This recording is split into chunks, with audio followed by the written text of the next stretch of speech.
नमस्कार साथियों, कैसे हैं आप लोग। आज की क्लास में हम बात करेंगे मानव दांत ह्यूमन टीथ के बारे में। तो बताइए, मनुष्यों में दांत कहाँ पाए जाते हैं? देखिए सर के ऊपर है ना। बाल और दांत दोनों ममेरा और फुफेरा भाई हैं, इसलिए दोनों सर के ऊपर नागिन डांस करते रहते हैं, है ना। नहीं, कहाँ पाए जाते हैं? मुंह में। मुंह में। मुंह में भी कहाँ? ऊपरी और निचले जबड़े पे। तो मुख गुहा के ऊपरी और निचले दोनों जबड़े पर दांत पाए जाते हैं। दांत जबड़े के ऊपर रहते हैं, जबड़े में धस्से रहते हैं, जबड़े की हड्डी में धस्से रहते हैं। इसलिए कहा जाता है कि मनुष्य के दांत गर्द दंती है, थीकोडोंट है। थीकोडोंट का मतलब कि दांत जबड़े की हड्डी में धसे रहते हैं। तो मनुष्य के दांत जो है गर्द दंती है, अर्थात दांत जबड़े की हड्डियों में धसे रहते हैं। वयस्क मनुष्य में 4 प्रकार के कुल 32 अस्थाई दांत होते हैं। अब यहाँ जो वर्ड लिखा हुआ अस्थाई, इसे हम थोड़ा देर में समझ लेंगे। इस शब्द को स्पष्ट करेंगे कि अस्थाई का मतलब क्या है। बस थोड़ा देर में 8 से 10 मिनट के बाद जब बच्चों में दांत समझेंगे तो वहां पे हम इसको समझ लेंगे बढ़िया से। तो 4 प्रकार के कुल 32 दांत हैं। 4 प्रकार के इंसीजर, केनाइन, प्रीमोलर, मोलर, ये दांत के 4 प्रकार हैं। हिंदी में बोले तो कृंतक, रदनक, अग्रचवर्णक और चवर्णक। अब एक एक करके चारों दांत को समझते हैं। तो आइए समझते हैं। ये है आपका दांत, आपका, मेरा, उनका, हम सबका, है ना। तो देखिए दांत ऊपरी जबड़े पे है और निचले जबड़े पे। ऊपरी जबड़े पे दांत है और निचले जबड़े पे दांत। 32 में से 16 दांत ऊपरी जबड़े पे है और 16 दांत निचले जबड़े पे। गिन सकते हैं? 1 2 3 4 5 6 7 8 9 10 11 12 13 14 15 16। तो 16 दांत ऊपर है और 16 दांत नीचे, निचले जबड़े पे। ऊपरी जबड़े में दांत और निचले जबड़े में दांत सिर्फ संख्या में ही समान नहीं है, हर दृष्टि से समान है। संरचना, कार और संख्या तो देख ही रहे, संरचना भी देख ही रहे, देख रहे ना संरचना कि नहीं। जब दांत के ऊपर दांत रखते हैं तो क्या होता है, दांत एक दूसरे पर एकदम ठीक से जाकर बैठ जाते हैं। तो बैठ जा रहे हैं, इसका मतलब है कि ऊपर वाला दांत और नीचे वाला दांत समान है, तब तो जाके दूसरे की संरचना समान है, तब तो वो ठीक से जाकर बैठ जा रहे हैं। रख के देखिए दांत ऐसे बैठ गया ना। मेरा वाला नहीं, देखिए मेरा वाला एक अंदर धंसा हुआ है, तो अपना वाला देख लीजिए, है ना। हम समझिए अपवाद में आ गए, एक दांत अंदर धंस गया है, ठीक है। तो एक दूसरे पर एकदम ठीक से जाके बैठ जाते हैं। तो उनकी संरचना, ऊपरी दांत की संरचना और निचले दांत की संरचना समान है, इसलिए बैठ जा रहे हैं। संरचना बार है, कार्य भी समान है। अभी कार्य देखेंगे तो कार्य भी पता चलेगा कि समान है। तो ऊपरी जबड़े में 16 दांत, निचले जबड़े में 16 दांत। जैसा ऊपरी जबड़े में दांत है वैसा ही निचले जबड़े में दांत है, या बोलिए कि निचले जबड़े में जैसा वैसा ही ऊपरी, यानी एक जबड़े में जैसा दांत है वैसा ही दूसरे जबड़े में दांत है। तो जैसा 16 ऊपर है वैसा ही 16 नीचे है। तो 32 दांत को समझने की जरूरत क्यों है? सिर्फ 16 को ही समझ लेंगे तो समझ लेंगे बात। कोई एक वो समझ लेंगे, कोई एक जबड़ा को दांत में, एक जबड़ा में जितने दांत हैं वही दांत दूसरे जबड़े में है। तो सिर्फ 16 दांत को ही समझने की जरूरत है, 32 को नहीं। 16 समझेंगे तो अपने आप 32 समझ गए, क्योंकि वैसा ही दूसरे में भी है। अच्छा, यहाँ पे ये मत समझ जाइएगा कि हम ये बोल रहे हैं कि मनुष्य में सभी दांत समान है, मैं ये नहीं बोल रहा हूँ। ध्यान दीजिएगा, यहाँ पे हम ये नहीं बोल रहे हैं कि मनुष्य में 32 के 32 दांत समान है। मैं ये बोल रहा हूँ कि जैसा एक जबड़े में वैसा ही दूसरे जबड़े में है। और एक जबड़े में भी दांत के कई प्रकार हैं। भी बताएं कि दांत के 4 प्रकार हैं, इंसीजर, केनाइन, प्रीमोलर, मोलर। जैसा इंसीजर ऊपर है वैसा ही निचले जबड़े में इंसीजर है। ये मैं बोल रहा हूँ, ऐसा समझे। यहाँ पर जो दांत है इसके ठीक ऊपर जो दांत है एकदम बिल्कुल इसके समान है, संख्या में, संरचना में, कार्य में। यहाँ पर जो दांत है इसके ठीक ऊपर जो दांत है वो बिल्कुल समान है, हम ये कह रहे हैं, ठीक है। अब तो सिर्फ 16 को ही समझेंगे, ठीक है। 16 को समझ लेंगे तो अपने आप 32 समझ लेंगे। अब कुछ बोलेंगे कि सर 16 भी बहुत ज़्यादा है, कुछ और कम हो जाए तो अच्छा है। और कम कर दें? और कम करते हैं। और कम करने के लिए क्या करेंगे, इसको 20 से बांट देंगे। इसको 20 से बांट देते हैं, कम हो जाएगा, है ना।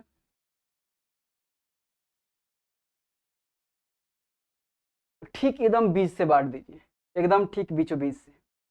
तो 16 दांत है तो ठीक बीच से बांट दिए तो 8 हो गए ने, 8 है ने, इधर 8 इधर 8, है ना। अब यहाँ पे हम एक लाइन बोल रहे हैं, उसको ध्यान से सुनिएगा कि प्रत्येक जबड़े के आधे दांत बाईं तरफ होते हैं और आधे दांत दाईं तरफ होते हैं। बाईं तरफ के दांत जैसा है वैसा ही दांत दाईं तरफ होता है। ए जैसा 8 है वैसा ही 8 ए है, एकदम समान। तो फिर 16 भी पढ़ने की जरूरत क्यों है, सिर्फ 8 पढ़ लेंगे, वही 8 ही है तो 8 8 16 हो गया। 16 पढ़ लिए, वही 16 नीचे है। तो सिर्फ 8 दांत को समझ लेंगे तो 32 अपने आप समझ लेंगे, सिर्फ 8 समझने की जरूरत है। अब तो आसान है ना। 8, आइए इसको बांट देते हैं, यहां से इसको ठीक 20 से बांट देते हैं।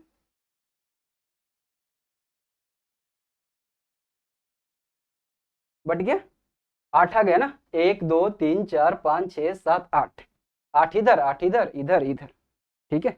जैसा ए 8 है वही इधर 8 है। अब 8 8 16 हो गए, वैसा ही 16 नीचे है। तो सिर्फ 8 समझेंगे हम। तो बताइए किधर समझे, इधर किधर, किन्हों समझे, बात सब एक ही है। चलिए शुरू करते हैं यहाँ से।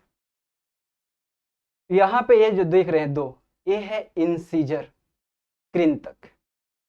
अब इधर 2 है, दाएं तरफ 2 है, तो बाएं तरफ कितना, 2।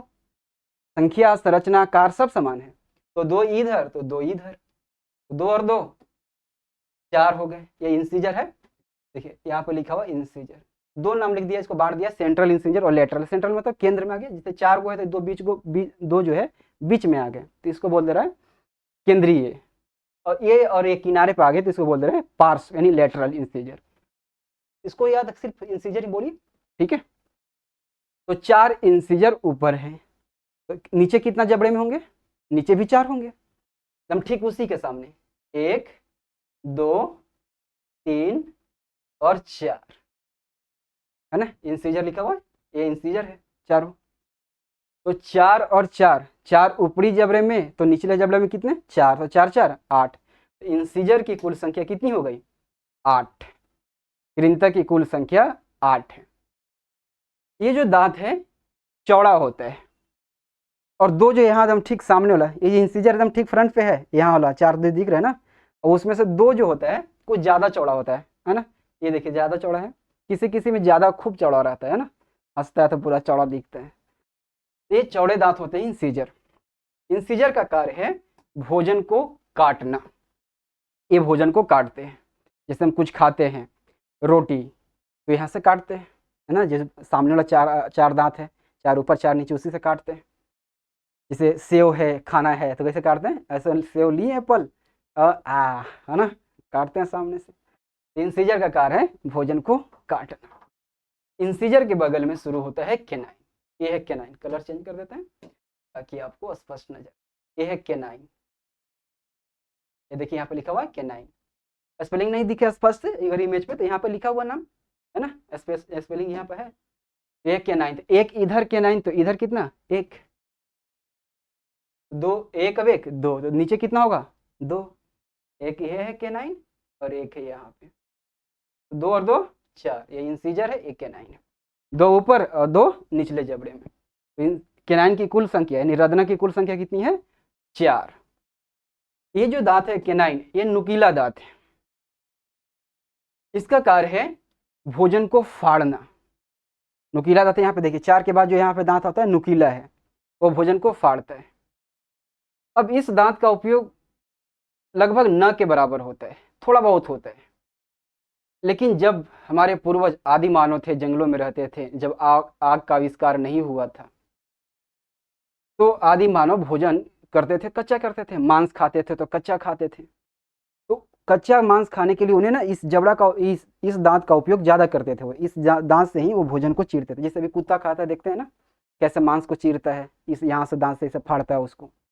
तो वैसे ही पूर्वज पहले कच्चा मांस खाते थे, तो इसका उपयोग ज़्यादा होता था। इसलिए ये दांत आदि मानव में कुछ ज़्यादा नुकीला था, ज़्यादा बड़ा था। अब इसका उपयोग सीमित हो गया है, क्योंकि अब हम कुछ भी खाते हैं तो पका के खाते हैं। जैसे मांस खाना है तो हम पका लेंगे, सब्जी खाना है पका लेंगे, सबको हम पका के खाते हैं। तो अब फाड़ने की कोई ज़रूरत रही नहीं, हाँ थोड़ा बहुत फाड़ते हैं, कोई मांस अगर ठीक से नहीं पका तो उसको फाड़ते हैं, है ना, यहाँ से कोई चीमर मांस है तो इसको से यहाँ से फाड़ते हैं, है ना, या फिर कुछ पैकेट फाड़ने के लिए उपयोग करते हैं हम लोग, जैसे मिक्सचर लाएं या कुरकुरे, उसको फाड़े, एक बार नहीं फटा, दो बार नहीं फटा, तीसरा बार में कहाँ जाता है ना, यहाँ लगाते हैं, केनाइन से फाड़ देते हैं उसको। इसका उपयोग करते हैं मगर बहुत ही अब सीमित उपयोग है, इसलिए जो है ये जो केनाइन दांत है हम लोग में अब छोटा हो गया है पहले के तुलना में, आदि मानव के तुलना में, क्योंकि किसी भी अंग का उपयोग आप कम करेंगे तो अपने आप सीमित हो जाएगा, छोटा हो जाएगा। जिस अंग का ज़्यादा उपयोग होता है वो बड़ा हो जाएगा। जो पूर्वज इसका उपयोग ज़्यादा करते थे, जब कच्चा मांस खाते थे तो फाड़ने के लिए, तो उस समय ज़्यादा विकसित था, ज़्यादा नुकीला था। केनाइन के बगल में है प्रीमोलर, यहाँ पे देखिए, कलर चेंज कर देते हैं, प्रीमोलर, यहाँ पे देखिए केनाइन है, वहीं से शुरू होगा, प्रीमोलर खत्म होगा, 1 2 है प्रीमोलर, यहाँ पे लिखा है फर्स्ट प्रीमोलर और सेकंड प्रीमोलर। इधर भी 2 होगा, 1 2, दो ऊपर दाएं तरफ 2, बाएं तरफ 2 2 4, 4 ऊपर तो 4 नीचे, 1 2, यह प्रीमोलर्स। 2 इधर होगा, 1 2, तो 2 4 ऊपर और 4 नीचे, तो 8। तो अग्रचवर्णक की कुल संख्या है 8, प्रीमोलर की कुल संख्या है 8। ये इसका कार्य भोजन को चबाना। ये जो दांत होते हैं चकोर होते हैं, जो यहाँ पे अब गाल के पास आ गए, इधर से बढ़ते बढ़ते इधर आ गए हम, यहाँ पे थोड़ा चरखुट्टा टाइप का दांत होता है, और कुछ हम खाते हैं यहाँ, काटते हैं, इससे काटने के वजह से रोटी काटे, यहाँ से काटने के बाद रोटी लाते हैं यहाँ पे, और यहाँ चबाते हैं, है ना। तो प्रीमोलर का काम है भोजन को पीसना या चबाना। प्रीमोलर के बाद शुरू होता है मोलर। 3 मोलर है, कलर चेंज कर देते हैं, कर दें, रेड हो गया, ये चलेगा, ये कर देते हैं, 1 2 3, देखिए यहाँ पर लिखा है फर्स्ट सेकेंड थर्ड, तो 3 इस साइड तो 3 इस साइड, 1 2 3। इधर एज लिखा हुआ है कि किस एज में कौन दांत निकलता है, इससे मतलब नहीं है, हटा दीजिए, उम्र याद करने की जरूरत नहीं है कि कौन एज में कौन निकलता है। इधर भी वैसी होगा, 1 2 3, ये मोलर्स। 3 इधर भी, 1 2 3, तो 6 ऊपर 6 नीचे, तो चौर्णक की कुल संख्या, मोलर की कुल संख्या है 12। इसका भी कार्य भोजन को चबाना, भोजन को पीसना। तो प्री मोलर और मोलर दोनों का काम है भोजन को चबाना। यहाँ पे जो दांत हैं वो भोजन को चबाते हैं, पीसते हैं। अब देखिए दांत कैसे एकदम व्यवस्थित है ना। एक जबड़ा में जैसे दांत व्यवस्थित है, एक जबड़े के में भी आधे भाग में 8 दांत जैसे व्यवस्थित है, वैसा ही सब व्यवस्थित है। इधर जैसे व्यवस्थित है वैसा ही हुबहू वैसा है, वैसा ही इधर है, वैसा ही इधर है। तो दांत एक क्रम में व्यवस्थित है। कैसे व्यवस्थित है देखिए, इंसीजर, इंसीजर के बाद में क्या है, केनाइन, यह केनाइन लिखा हुआ तो है, ये इंसीजर है, केनाइन है, इंसीजर केनाइन, और ये हो गया यहाँ पे 2 गो है, ये क्या है, प्रीमोलर, पीएम लिख देते हैं, यानी प्रीमोलर, और ये 3 क्या है, मोलर, मोलर है। तो इंसीजर केनाइन प्रीमोलर मोलर ऐसे व्यवस्थित है था, इधर भी वैसे ही है, ये इंसीजर केनाइन प्रीमोलर मोलर। इधर भी देखिए वैसी है, incisor canine premolar molar, incisor canine premolar molar, एकदम एक क्रम में व्यवस्थित है। और संख्या में देखिए वैसे ही है, इंसीजर इधर कितना है, 2, इंसीजर कितना है, 2, केनाइन कितना है, 1, केनाइन कितना है, 1, प्रीमोलर कितना है, 2, मोलर कितना है, 3, है ना, 2 1 2 3। इधर भी देख लीजिए 2, ये दोनों है 2, तो एक है केनाइन 1, ये दोनों है प्रीमोलर, तो 2 1 2, और ये देखिए 3। इधर भी वैसे ही है 2 1 2 3, इधर भी वही है 2 1 2 3, इधर भी 2 1 2 3, ये है 2, ये है 1, ये है 2, और ये है 3, यानी सगरो वैसी व्यवस्था है। यहीं से निकलता है डेंटल फार्मूला, दंत सूत्र। मैं एक लाइन बोल रहा हूं, उस लाइन को ध्यान से सुनिएगा, वही है डेंटल फॉर्मूला। ऊपरी और निचले जबड़े के प्रत्येक आधे भाग में दांतों की व्यवस्था आई सी पी एम एम क्रम में एक दंत सूत्र के अनुसार होता है, जो वयस्क मनुष्य के लिए 2 1 2 3 है। 2 1 2 3 2 1 2 3 बाई 2 1 2 3 बाई मतलब ऊपरी और निचले जबड़े में, यही बात यहाँ पे लिखा हुआ है। ऊपरी और निचले जबड़े के दंत सूत्र वयस्क के लिए, बच्चों में अलग होता है। ऊपरी और निचले जबड़े के प्रत्येक आधे भाग में दांतों की व्यवस्था कैसे है? आई सी पी एम एम। आई मैंने इंसीजर, केनाइन, उसके बाद प्रीमोलर, उसके बाद मोलर, इसी क्रम में व्यवस्थित है सब में, हर आधे भाग में इसी तरह से दांत व्यवस्थित है। एक दंत सूत्र के अनुसार होता है, जो मनुष्यों के लिए है 2 1 2 3, यानी 2 1 2 3 का मतलब क्या है? ऊपरी जबड़े के आधे भाग में कैसे था? Incisor 2, canine 1, premolar 2, molar 3।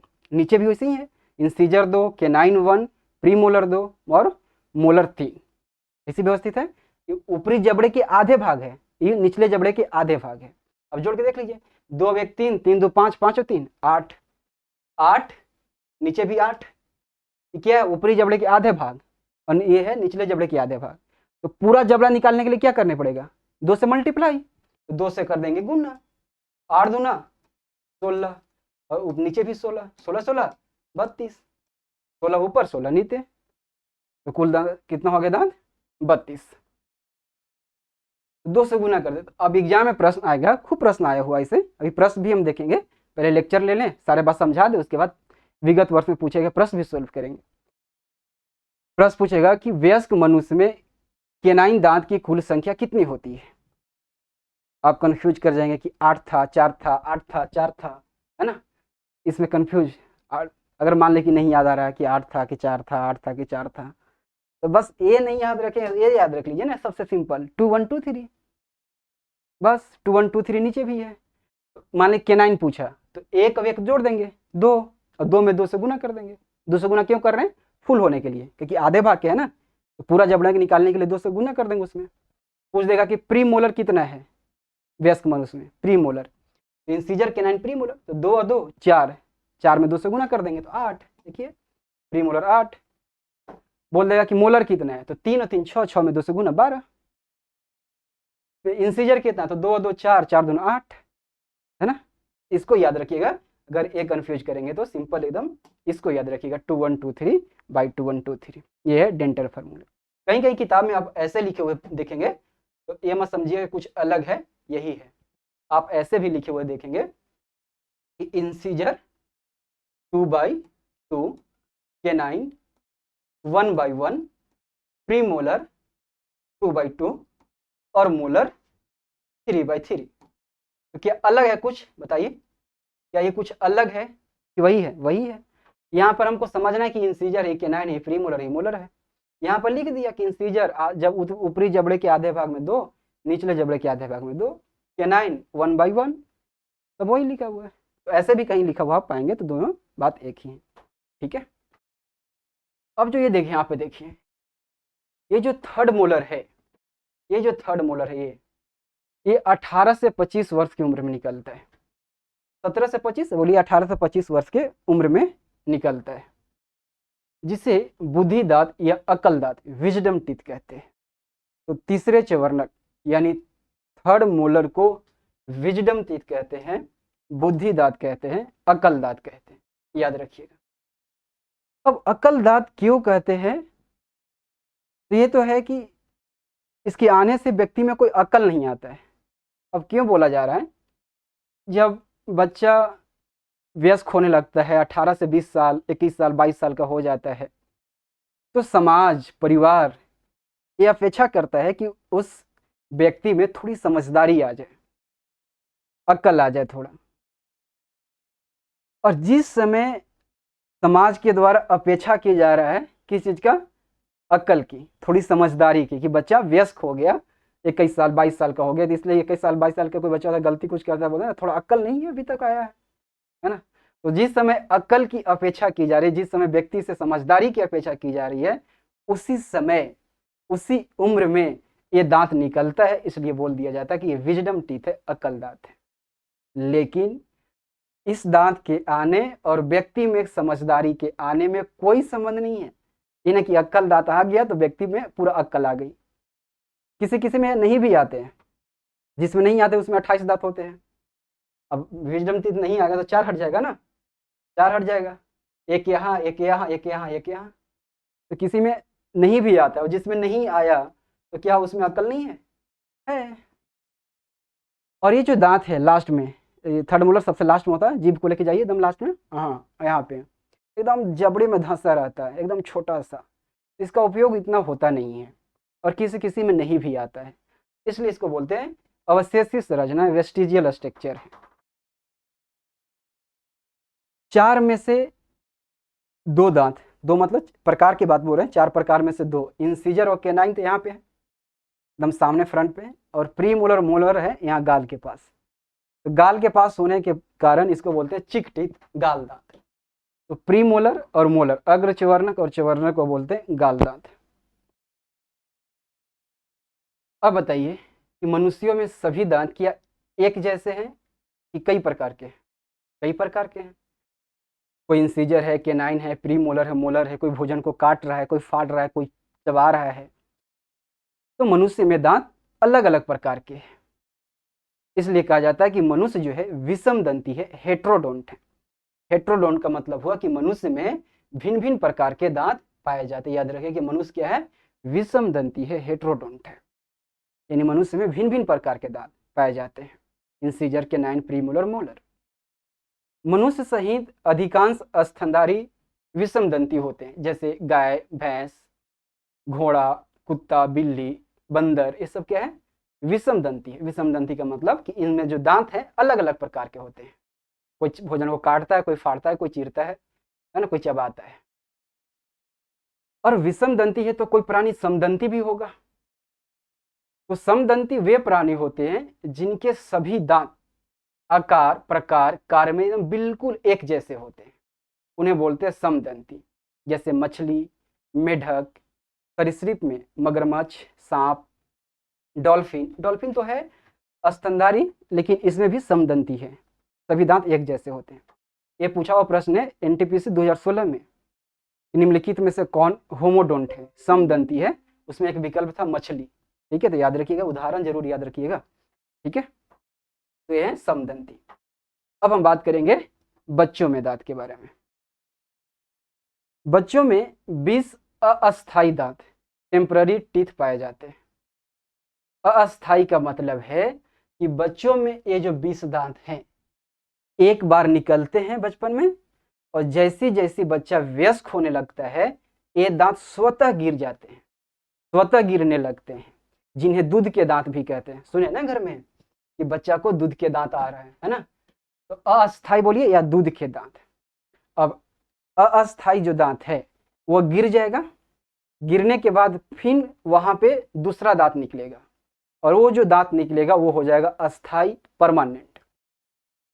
तो जब बच्चा वयस्क हो जाता है तो उसमें जो सारे दांत गिर जाते हैं दूध के दांत, उसकी जगह पर आ जाता है अस्थायी दांत। आपके अंदर, मेरे अंदर क्या है, अस्थायी दांत हैं। इसलिए हमने लिखा था कि वयस्कों में अस्थायी दांत पाए जाते हैं। ये बच्चों में, वयस्कों में क्या है, परमानेंट टीथ होता है। अस्थायी, अस्थायी का मतलब है कि ये दांत अब स्वतः नहीं गिरेंगे, जैसे बच्चों में स्वतः गिर जाते हैं, जैसे स्वतः आता है वैसे स्वतः गिरता है, अपने आप गिरता है। लेकिन अब वयस्क हो गया व्यक्ति, उसमें सारे दांत, दूध के दांत गिर गए, उसके जगह पर अस्थायी दांत आ गया, ये परमानेंट हो गया, ये अब स्वतः कभी नहीं गिरेंगे। किसी कारणवश गिर सकते हैं, आप दांत को ठीक से साफ नहीं करेंगे तो सड़ जाएगा, गिर सकता है, या कोई दुर्घटना हो गई और चोट दांत पे ही लगा, दांत टूट गया तो टूट सकता है। लेकिन किसी कारणवश दांत टूट गया तो वो दांत फिर से नहीं आएंगे। बच्चों में फिर से आ जाते हैं क्योंकि वो दूध के दांत है। हम लोग में जो वयस्क हो गया, अस्थायी हो गया तो फिर नहीं आएंगे। तो अस्थायी का मतलब है ये गिरेंगे नहीं, और किसी कारण अपने से नहीं गिरेंगे, किसी कारणवश गिर जाएंगे तो नहीं आएंगे। यही बात यहाँ पे समझना था। तो बच्चों में क्या होता है, अस्थायी दांत, टेम्पररी टीथ होता है, जिसे दूध के दांत कहते हैं।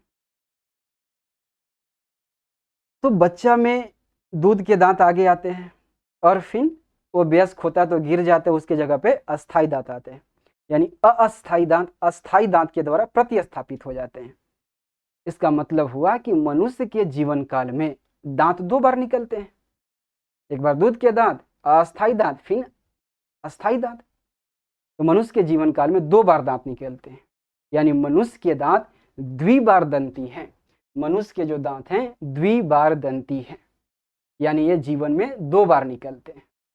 कुल 20 ऐसे दांत हैं जो जीवन में 2 बार निकलते हैं, द्विबारदंती हैं। ये बीपीएससी में पूछा हुआ प्रश्न है कि मनुष्य के जीवन काल में कितने दांत 2 बार निकलते हैं। 20 दांत 2 बार निकलते हैं। अभी प्रश्न भी दिखाएंगे। 20 दांत निकलते हैं, क्योंकि 20 ही दांत हैं अस्थाई, 20 दांत ही दूध के दांत हैं। 20 गिरेंगे तो उसके जगह पे 20 ही तो निकलेंगे ना। अब आपके मन में एक प्रश्न आ रहा होगा कि सर आपने बताया कि वयस्कों में 32 दांत होते हैं, तो ये 12 दांत कहाँ से आएगा? 20 तो समझे कि बच्चा में 20 आता है, वो गिर जाएगा, उसके जगह पर आ जाएगा, तो 12 और कहाँ से आ रहे हैं? इसका मतलब है कि 12 दूध के दांत नहीं होते हैं, वो जीवन में केवल एक बार ही आएंगे। तो 12 दांत ऐसे हैं मनुष्य में जो जीवन में केवल एक बार आते हैं, वो दूध के दांत के रूप में नहीं निकलते, वो वयस्क अवस्था में ही आते हैं। तो आइए पता करते हैं कि वो 12 दांत कौन है जो जीवन में केवल एक बार निकलते हैं। लेकिन उस पर बात करने से पहले हम इन 20 दांतों को पहले समझ लेते हैं, और इन 20 दांत को समझने के क्रम में ही वो 12 दांत अपने आप आ जाएंगे। ठीक है, तो 20 को पहले समझते हैं। तो दांत वही 4 प्रकार के होंगे। मनुष्य में 4 प्रकार के दांत होते हैं। बच्चा हो, बूढ़ा हो, वयस्क हो, वो 4 ही प्रकार के रहेंगे, इंसीजर, केनाइन, प्रीमोलर, मोलर। तो 20 दांत हैं।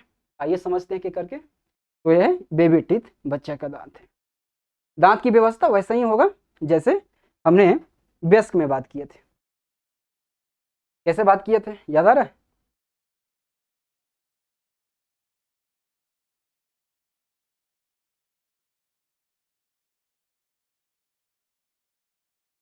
हमने बात किए थे वयस्कों में दांत की व्यवस्था कि 32 था तो 16 ऊपर 16 नीचे, 16 में भी 8 बाएं तरफ 8 दाएं तरफ, जैसा बाएं तरफ वैसा ही दाएं तरफ, इसलिए हम लोग सिर्फ 8 को ही समझे थे। तो बच्चों में भी वैसे ही होगा, दांत की व्यवस्था बिल्कुल समान है, बच्चा हो या वयस्क हो, कुछ भी हो, मनुष्य है, दांत की व्यवस्था वैसे ही है। ठीक है, तो 20 है तो 10 ऊपर होगा 10 नीचे होगा। गिन लीजिए, 1 2 3 4 5 6 7 8 9 10, 10 नीचे। और 10 में भी तो जैसे 10 नीचे है वैसा ही 10 ऊपर है। एक जबड़े में जैसा दांत है वैसा ही दूसरे जबड़े में दांत है, बिल्कुल। तो इसलिए 10 समझेंगे, 10 भी नहीं समझेंगे, 5 समझेंगे, 20 से बांट देंगे, है ना। जैसा बाएं तरफ है वैसा ही दाएं तरफ, जैसे वयस्कों में समझे तो वैसा ही इसे यहाँ पे समझे।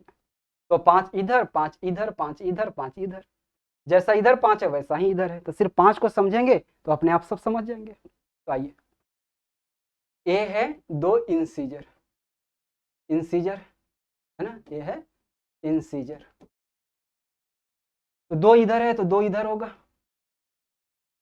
तो 2 और 2 4, 4 ऊपर तो 4 नीचे, 1 2 3 4, तो 4 और 4 8। तो इंसीजर की कुल संख्या बच्चों में कितना हो गया? 8। कार्य वही होगा, भोजन को काटना। वयस्क में कितना था इंसीजर? उसमें भी 4 था, सॉरी 8 ही था। वयस्क में भी इंसीजर की संख्या 8 था। इंसीजर के बगल में है केनाइन, जैसे वैसी व्यवस्था था यहाँ भी चलेगा। एक केनाइन है, एक इधर तो एक इधर, इधर भी एक इधर एक इधर, ये है केनाइन। केनाइन इधर ही क्या था, ये था इंसीजर, ये है केनाइन।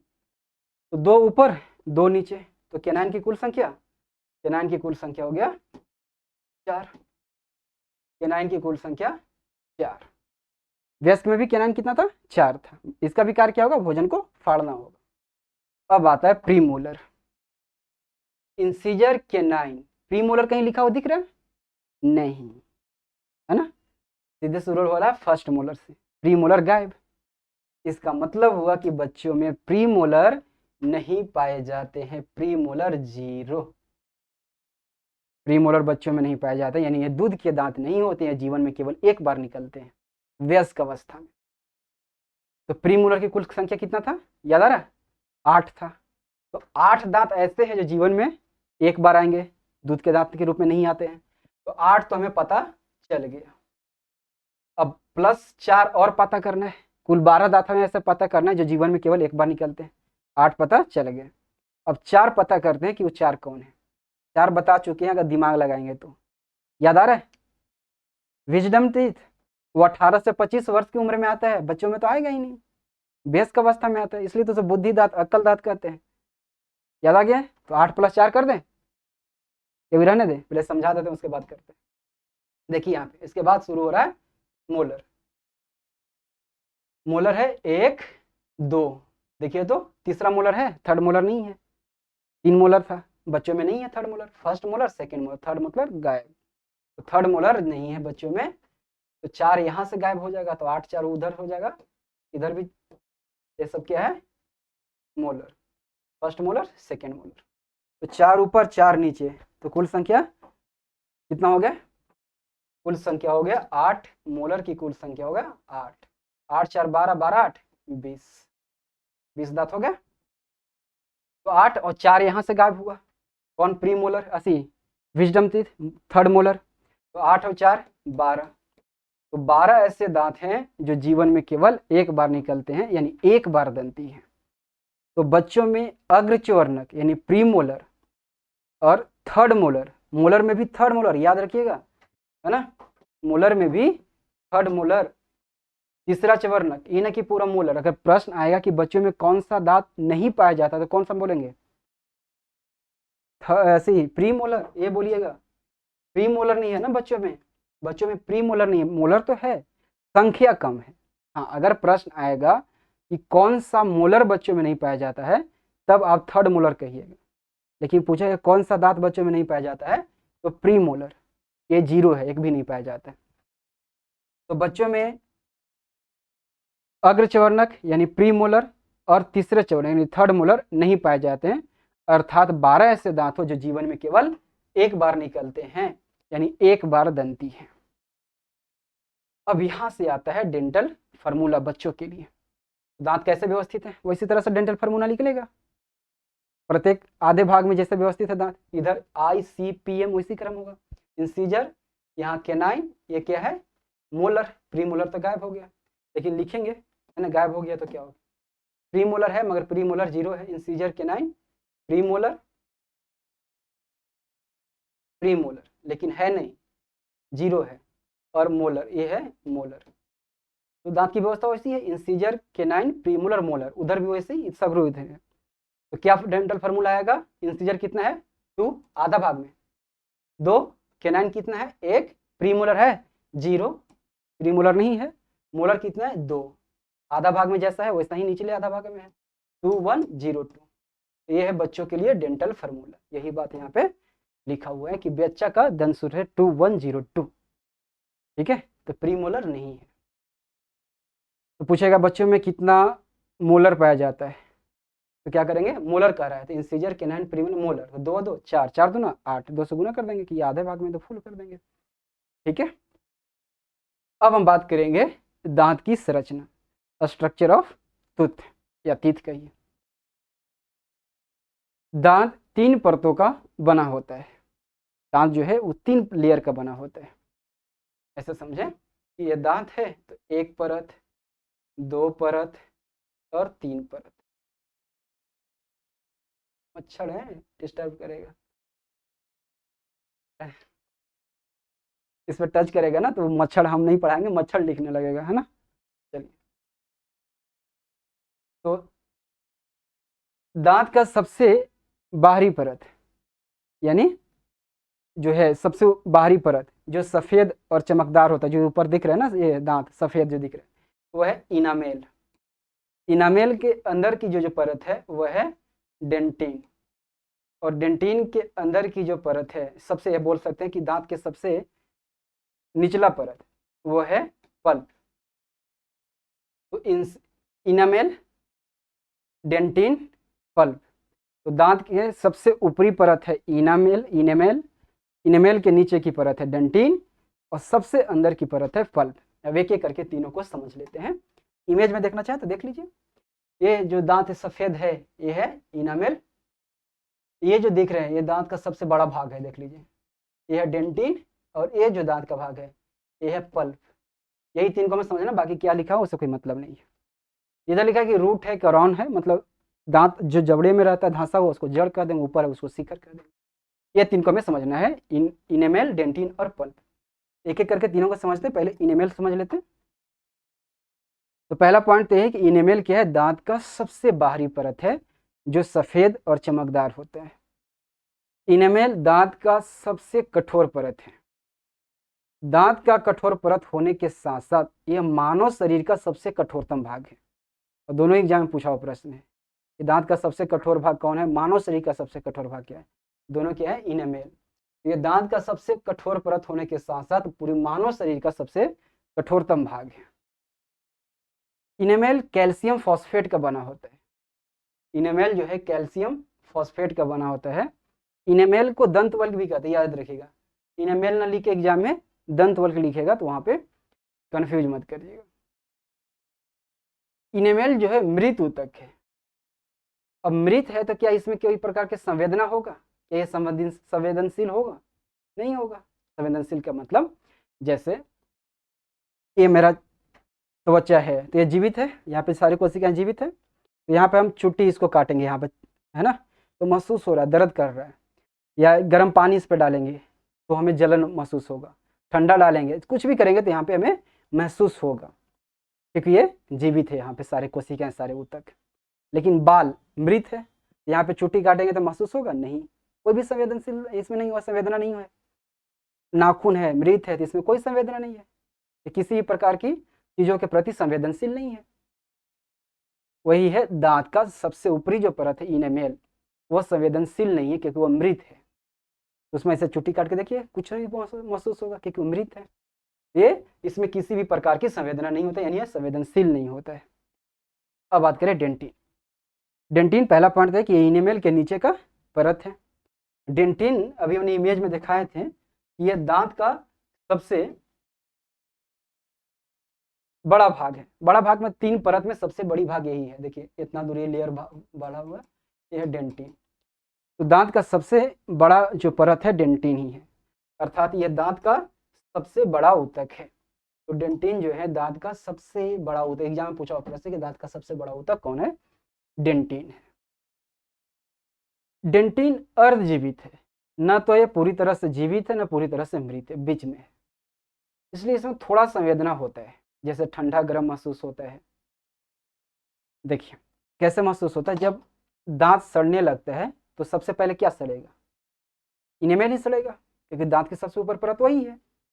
इनेमेल जब सड़ता है तो व्यक्ति को पता ही नहीं चलता, महसूस ही नहीं होता है कि उसका दांत खराब हो रहा है। क्यों नहीं पता चलता है? क्योंकि इनेमेल क्या है? मृत है। मृत है तो उसमें किसी भी प्रकार की संवेदना नहीं है। इसलिए वह जब दांत खराब होता है तो पहले व्यक्ति को पता नहीं चलता है, जब तक इनेमेल नष्ट न हो जाए। इनेमेल नष्ट हो गया तो सामने आ जाएगा डेंटिन, वो परत खराब और डेंटिन आएगा। तो अब कुछ भी खाएंगे पिएंगे तो वो जो है डेंटिन से जाकर स्पर्श करेगा, लेकिन इनेमेल वहां पे नष्ट हो गया उस दांत में। तो जैसे ठंडा पानी पिएंगे तो कनकन लगेगा, कनकनाहट दांत में लगेगा। तो विशेष दांत में अगर खराब हो गया इनेमेल तो वहां पे कनकनाहट महसूस होगा। गर्म खाएंगे तो दांत वो सह नहीं पाएगा। ऐसा हुआ है कभी? हुआ होगा, जिसका दांत खराब कभी हुआ होगा, है ना। तो वहां पे कनकनाहट महसूस होता है। अब देखिए, तो इसमें क्या है, ठंडा और गर्म क्या है, महसूस होता है। हल्का इसमें संवेदना है, ठंडा और गर्म महसूस होता है। अब बात करते हैं पल्प। पल्प क्या है? यह दांत के सबसे अंदर का परत है, या बोलते हैं दांत की सबसे निचला परत है। पल्प में रक्त वाहिकाएं पाए जाते हैं, ब्लड वेसल्स यानी धमनी और सीरा पाए जाते हैं, तंत्रिकाएं पाई जाती है। अब रक्त वाहिका है तो दांत जीवित होगा, ये पल्प जो होगा जीवित होगा। ये पूर्णतः जीवित है। जैसे त्वचा है, यहाँ पे नस है, फैला हुआ रक्त वाहिकाएं हैं, तंत्रिकाएं, तभी तो हम चुट्टी काट रहे हैं, तो है यहाँ पे हमें दर्द हो रहा है। वही है पल्प में। इमेज में देखिए, ये जो है पल्प है, देखिए इसमें देखिए दिख रहा होगा इमेज में, ये जो है रक्त वाहिकाएं पूरा फैला हुआ है। इसी के माध्यम से जो है पोषक तत्व रक्त के माध्यम से आता है दांत को, जिससे दांत सुरक्षित रह पाता है, दांत विकसित हो पाता है। तो दांत का ये जो भाग है जीवित है। अब ये देखिएगा, जो मृत है होता है, जैसे दांत मृत होता पूरी तो दांत विकसित नहीं, जैसे बाल पूरा मृत है, ये जो बाहरी देख रहा है वो मृत है, लेकिन इसका जो जड़ है वहां पे जीवित होता है, इसलिए बाल बढ़ता है। एक बार कट जाता था फिर तो बढ़ता है ना, जैसे नाखून बढ़ता है, तो उसका जो अंदर जो जड़ है ना वो जीवित होता है, वहां पे रक्त पहुंचता है, तभी विकसित हो पाता है। विकसित हुआ वहां पे, और वो जो फिर आगे मृत जो है आगे बढ़ जाता है, डेड होके आगे बढ़ जाता है तो बढ़ता है। ये जो है दांत का ये भाग जीवित है, और इसी की वजह से पूरी दांत जो है सुरक्षित रह पाता है। अब इसमें रक्त वाहिकाएं है, सब चीज है, तो इसमें संवेदना होगा, जैसे यहाँ पे संवेदनशील है सभी चीज के प्रति, वही इसी तरह से ये भी पूरी तरह से संवेदनशील है।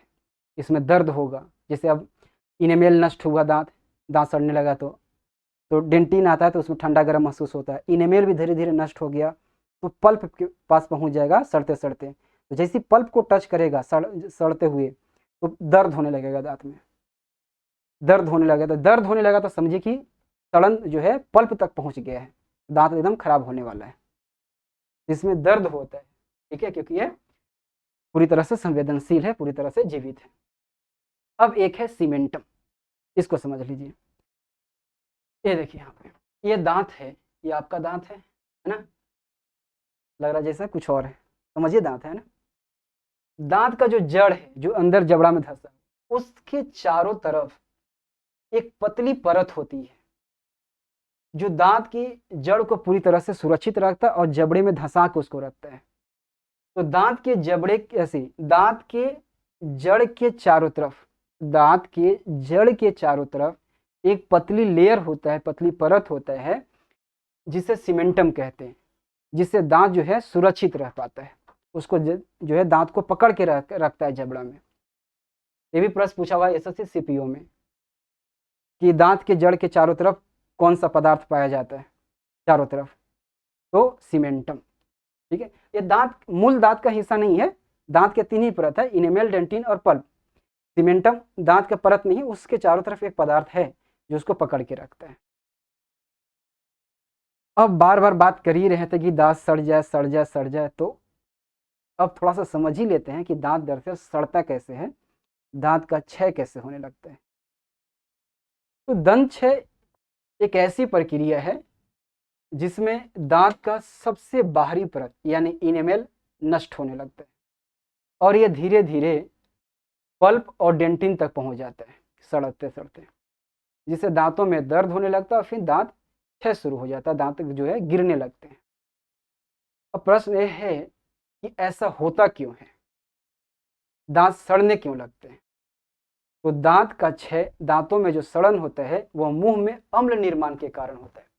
मुंह में अम्लीयता बढ़ने के कारण, मुंह में अम्ल निर्माण के कारण जो है दांतों का सड़न शुरू हो जाता है। देखिए इनामेल जो है वो जो है बहुत हार्ड है, वो जल में नहीं घुलता है, किसी चीज में नहीं घुलेगा, लेकिन अम्ल जो है उसको नष्ट कर देता है, इनेमेल को, दांत के सबसे ऊपरी परत को।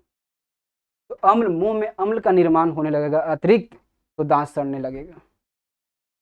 जैसे आप घर में कभी सुने होंगे, है ना, माँ पापा आपको बोले होंगे जब बचपन में आप ज़्यादा खट्टा खाते होंगे, जैसे आपके अगर गांव में के होंगे तो बगीचा में जाके आम तोड़ते होंगे। जैसे मैं गांव का हूँ, तो जो कच्चा आम रहता था एकदम छोटा छोटा, उसको तोड़ के खाते थे पूरा खट्टा। तो माँ पापा बोलते थे कि इतना दांत खट्टा खाओगे तो दांत गिरने लगेंगे। अब उन्हें पता नहीं कि दांत क्यों गिरने लगेंगे, पर हाँ गाँव में क्या होता है कि जो व्यक्ति होते हैं जो शिक्षित नहीं होते, मतलब शब्द का ज्ञान नहीं होता, लेकिन वो जो चीज़ हम लोग शब्द में पढ़ते हैं वो ना सीधे लोग गांव में उपयोग करते हैं ना। गांव में ऐसा ऐसा जुगाड़ लगाते हैं, ऐसी ऐसी बात बोलते हैं, तो सब विज्ञान पे आधारित होता है, लेकिन उन्हें पता नहीं है ना। तो बोलते हैं वो कि ज़्यादा खट्टा खाओगे तो दांत गिरने लगे। हाँ, ज़्यादा खट्टा खाने से मतलब दांत सीधे तौर पर नहीं गिरेगा, हाँ हमेशा खाते रहेंगे तो दिक्कत होगा, इनेमेल धीरे धीरे नष्ट होगा, लेकिन दांत का जो मेन सड़न होता है वह किसी और कारण से होता है। कि अम्ल का जो निर्माण होता है वो अन्य कारण से होता है। वो कारण क्या है कि जब आप भोजन करते हैं तो भोजन करने के बाद भोजन के जो अवशेष, जैसे भोजन के कण, शर्करा, शर्करा में सभी चीज़ें सभी प्रकार के मीठा, ठीक है, चॉकलेट खाएं, चॉकलेट फंस गया दांत में, बिस्किट खाएं फंस गया, या कोई भी दूध या दूध के प्रोडक्ट खाएं फंस गया, तो शर्करा और भोजन के कण यदि दांत में फंसे रह जाते हैं और दांत को हमने ठीक से साफ नहीं कर पाया, तो मुंह में पाए जाते हैं बैक्टीरिया, जीवाणु, और जीवाणु जो है उस फंसे हुए भोजन पे सक्रिय हो जाते हैं और उस भोजन के कण को सड़ाकर अम्ल का निर्माण करते हैं, अम्ल उत्पादन करते हैं, जिसके कारण मुंह में अम्लीयता जो है बढ़ जाता है। परिणाम स्वरूप दांतों में दर्द होने लगता है और दांत क्षय शुरू हो जाता है। अब प्रश्न यह है कि कितना अम्लीयता हो जाए मुंह में तो दांत सड़ने लगेगा। यदि मुंह का पीएच मान 5.5 से कम हो जाए तो दांतों का क्षरण शुरू हो जाता है। एग्जाम में खूब पूछा हुआ प्रश्न है कि दांतों का क्षरण किस पीएच मान पे शुरू हो जाता था। 5.5 से कम होने पर दांतों का क्षरण जो था शुरू हो जाता है। ये सर हमने बात अभी किया कि बैक्टीरिया सक्रिय हो जाता है, ठीक है, बचे हुए भोजन के कण पे। ये था दांत से जुड़ी हुई सारी चीजें हमने बात किया। तो ऐसा करते हैं, अभी तक हमने जितना बात की है उसको 2 मिनट में रिकॉल कर देते हैं, उसके बाद हम प्रीवियस ईयर प्रश्न को सोल्व करेंगे ताकि थोड़ा सा रिफ्रेश हो जाए माइंड तनी, उसके बाद प्रीवियस ईयर सोल्व करने में अच्छा होगा। तो आप लोग सुनते जाइएगा, सिर्फ बोलते जाएंगे, ठीक है। मुख गुहा के ऊपरी एवं निचले दोनों जबड़े पर दांत पाए जाते हैं। दांत जबड़े की हड्डियों में धंसे रहते हैं, अर्थात मनुष्य के दांत गर्दंती होते हैं। वयस्क मनुष्य में 4 प्रकार के कुल 32 अस्थायी दांत पाए जाते हैं। इंसीजर, केनाइन, प्रीमोलर और मोलर, ये दांत के 4 प्रकार हैं। इंसीजर की कुल संख्या 8 है, केनाइन की कुल संख्या 4, प्रीमोलर की कुल संख्या 8 और मोलर की संख्या 12।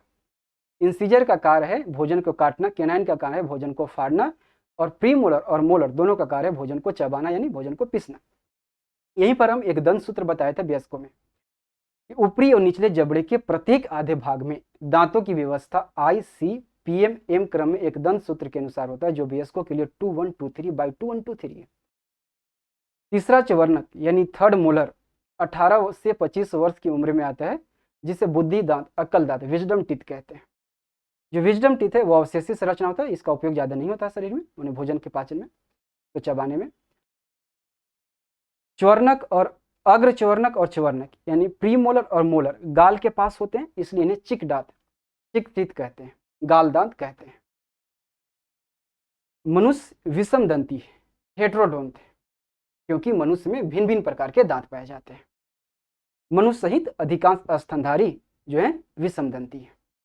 कुछ समदंती प्राणी भी हमने बताया कि वे प्राणी जिनमें सभी दांत एक जैसे होते हैं, जैसे में मछली, मेढक, डॉल्फिन, मगरमच्छ, सांप।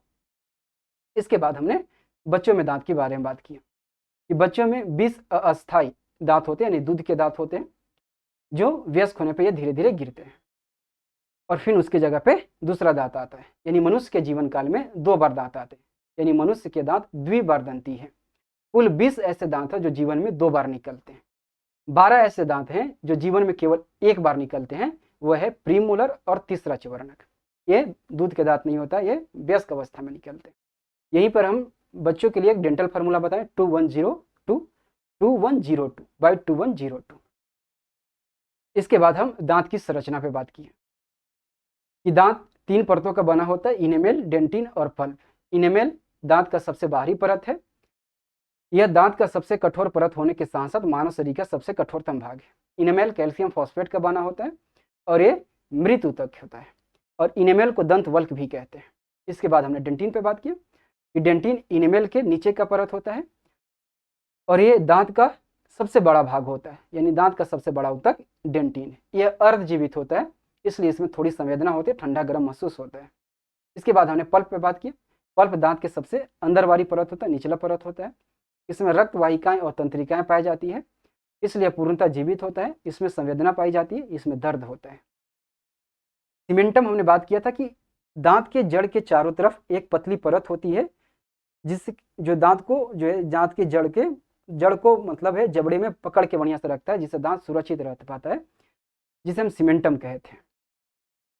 इसके बाद हमने बात किया था दंत क्षय, कि मुंह में अम्ल निर्माण के कारण दांतों का क्षरण शुरू हो जाता है। जब भोजन के कण मुंह में फंसे रह जाते हैं तो बैक्टीरिया उस पर सक्रिय हो जाते हैं और उसको सड़ाकर अम्ल का निर्माण करते हैं, जिससे दांतों का क्षरण शुरू हो जाता है। यदि मुंह का पीएच मान 5.5 से कम हो जाए तो दांतों का क्षरण शुरू हो जाता है। ये सारे हमने बात किया था। अब प्रश्न देख लेते हैं। पहला प्रश्न है कि मनुष्य में कितने प्रकार के दांत पाए जाते हैं? तो 4 प्रकार के। एक वयस्क मानव के पास कितने कैनाइन दांत होते हैं? वयस्क बोल रहे हैं, वयस्क। फॉर्मूला हम लोग जानते हैं 2 1 2 3, 2 1 2 3।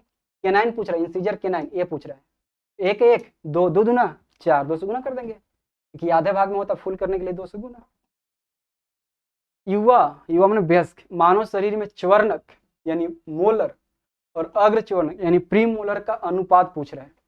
तो 2 1 2 3 बाई 2 1 2 3। क्या पूछ रहा है? च्वर्णक यानी ए, मोलर 3 और 3 6, 6 दूना 12, अनुपात अग्र च्वर्णक 2 और 2 4, 4 दूना 8, 4 तिहाई 12, 4 दूना 8, 3 अनुपात 2, है ना।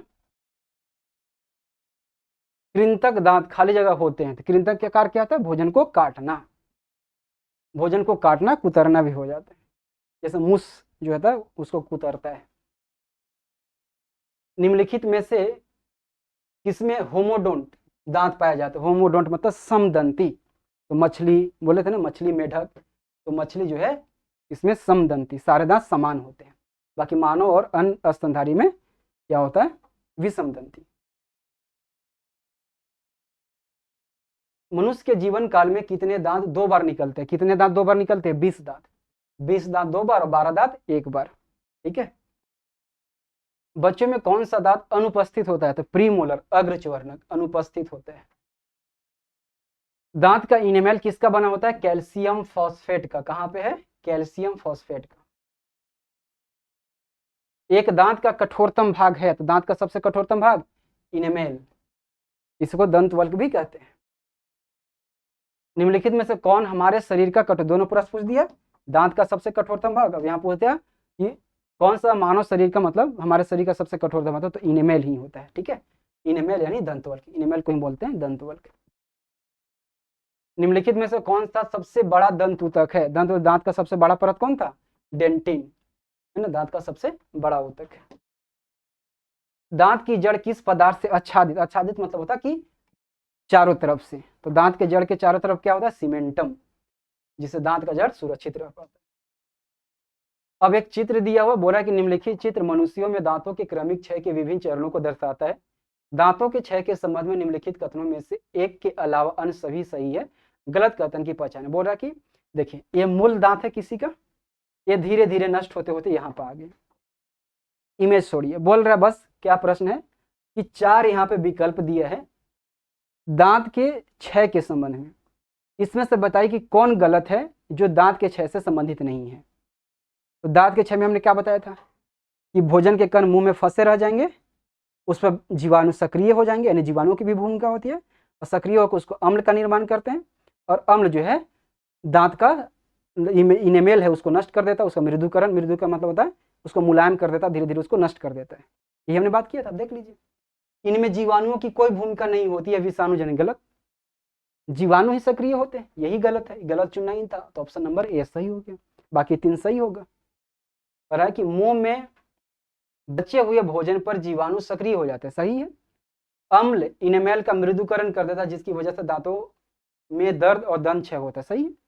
इनेमेल जो अम्ल ही दांतों का जो ऊपरी परत है इनेमेल, उसको नष्ट कर देता है। मृदुकरण मतलब मुलायम करके उसको नष्ट कर देता है।